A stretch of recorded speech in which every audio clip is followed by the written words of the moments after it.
What's up, guys? I'm doing my 250 recap.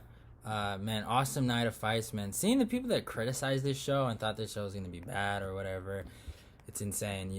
But just awesome fights, man. Fucking, start off the show, man. Evan Dunham versus Herbert Burns. Herbert got the rear naked choke over a really good elite grappler and a former ranked lightweight, and he did really good in that fight. That Burns household is strong, man. Put some respect on that Burns household. Next fight, Alonzo Minifield versus Devin Clark. I picked Devin. Oh, by the way, if you want to check out my full predictions, or I post most of my full predictions on my Twitter. I'm gonna leave my Twitter handle on in the description, and you guys can go check that out. But back to Devin Clark versus Alonzo Minifield. I picked Devin. I just thought the wrestling was really gonna help. He tried it. Alonzo looked pretty good with sprawling and stopping takedowns, so he looked good. But yeah, Devin ended up taking it, and I was just happy for Devin Clark, man. He took a beating though. He took some damage on the face. But next fight, this one I got wrong. I picked Jussier Formiga to beat Alex Perez. Man, Alex Perez did not come out like the guy that got finished by Joseph Benavidez, and yeah, he looked really good. Leg kicks, man. I think this is the second fight, or one of the second fights in a week that a fight got stopped by leg kicks or some craziness, man. But yeah, good stuff on Alex Perez. I don't know where he goes from here. And same thing, I don't know where Jussier Formiga goes. But yeah, Alex is now closer to the top 5 because Jussier was the number 4. Next fight. This is another fight I picked wrong. I ended up picking Charles Byrd, and Miki Peloto ended up winning. He was just, tapping him, kind of peppering him up, and he was letting Charles, expand a lot of energy. Charles was going for a lot of overhands and a lot of crosses and stuff like that with a lot of energy. He ended up tiring himself out. And, Piku, just with those beautiful body shots, by the way. I love when guys go for the body, man. More guys should do it. But yeah, just ended it. Cody Sandman. Next fight, by the way. Cody Sandman versus Brian Keller. Cody looked really good, man. I wasn't informed about the story with his brother. But, man, good stuff, Cody, man, for doing that for your bro. Good on you, my guy. And he just edged Brian Keller out. This was a good fight. But yeah, he did more than Brian, so it is what it is. But yeah, good on him, man. Good fight. Then you had this one. I had no tears for this fight. I was nothing but happy. I don't like usually being happy for people that end up losing. But this guy Gregor Mistrat, this roadblock in my, he was in this roadblock in front of Deron Wynn. He beat my boy. I was devastated when I seen that. But Ian Heinisch came out. He avenged my boy Deron Wynn and finished that fool in the first round. And good victory for Ian. Kind of showed guys like, yeah, I'm number 13 for a reason. I am in the top 15 for a reason. Because I can beat guys like this. But yeah, next fight. Alex Corsasis or whatever his name is. Fought Chase Hooper. This was another fight I got wrong. I think this was the last one. This is the last one I got wrong. I was pretty pissed off about it. I really thought Chase's grappling would play a bigger factor in this fight since Alex has lost some of his fights via submission, and but Alex showed his what kind of veteran he is, and he kind of exposed Chase's striking. Man, he's very rudimentary. He leaves that left hand really low to get hit with crosses and hooks. Caceres didn't look that great, his footwork. He had a good jab on him though, but his footwork probably needs some work. But hey, who am I to judge? I'm just a guy. But yeah, man, good win for Alex. And one thing about Alex, I really liked how he acknowledged the fact that people call him a gatekeeper, and how people kind of look at him, and that's growth, man, and that he wants to overcome that. And that was awesome, and just seeing his post fight. So, I the guy ends up doing good. He did go to split decision against Yair Rodriguez in a 5-round fight. So, good on Alex. Good win. Next, we're going to the main card. This one I got all right. I'm so happy with this fucking main card. I was so happy. So many guys that won. I felt like kind of deserved it. We start off the card with a crazy knockout, man. Sean O'Malley is the truth.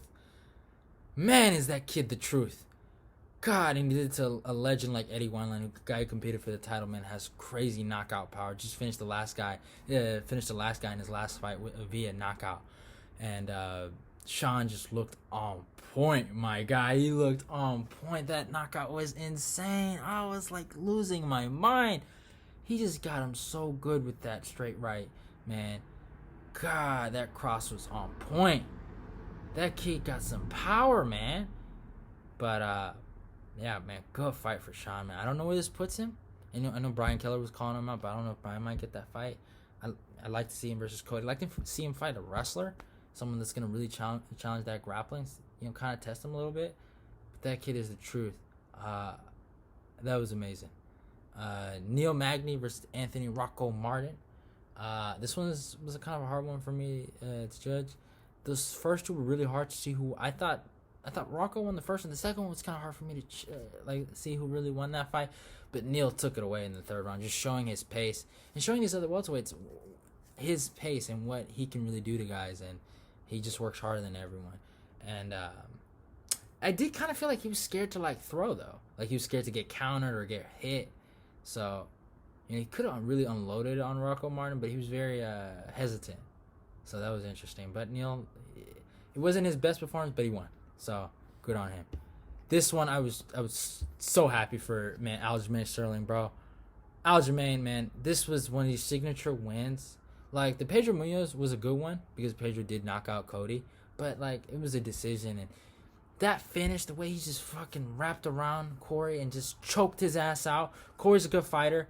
He has great distance management, has had a lot of comparisons to Dominic Cruz. I think he's a little, I don't want to say better, but he's a little different from Dominic. He throws more kicks. He's a great fighter. No disrespect to him, but Aljamain was on point, and he showed his experience and that he is a number one contender and a guy that should be fighting for a title. And I was so happy for him, bro. He deserved it.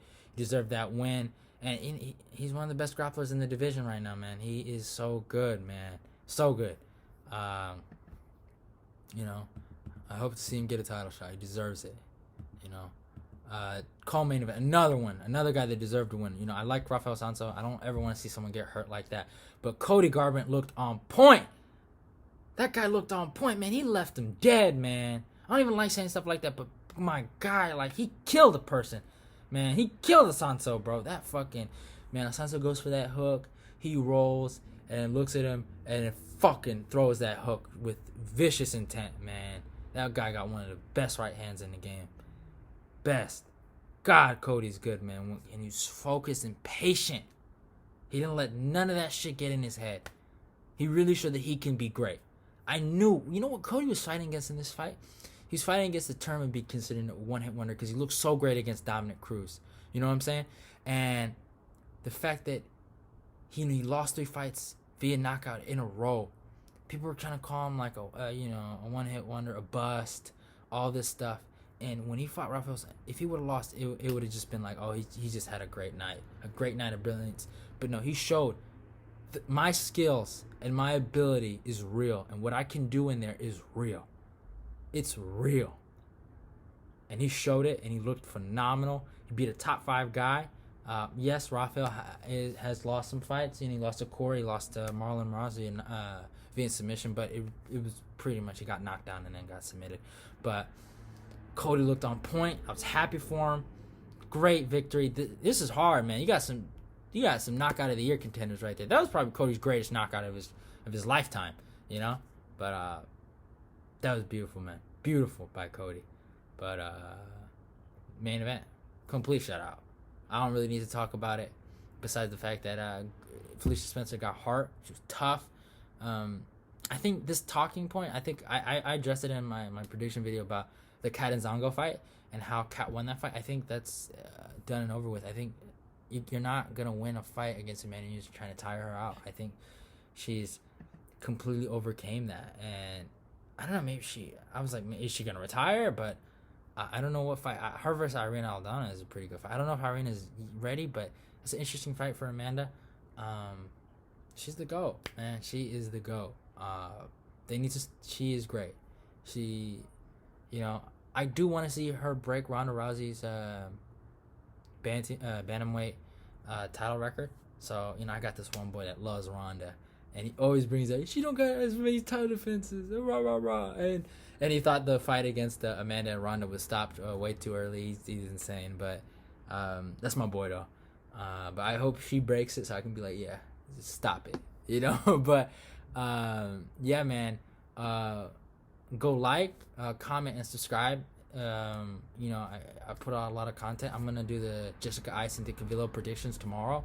I'm gonna post that, and yeah, man. Yeah. All right. See ya.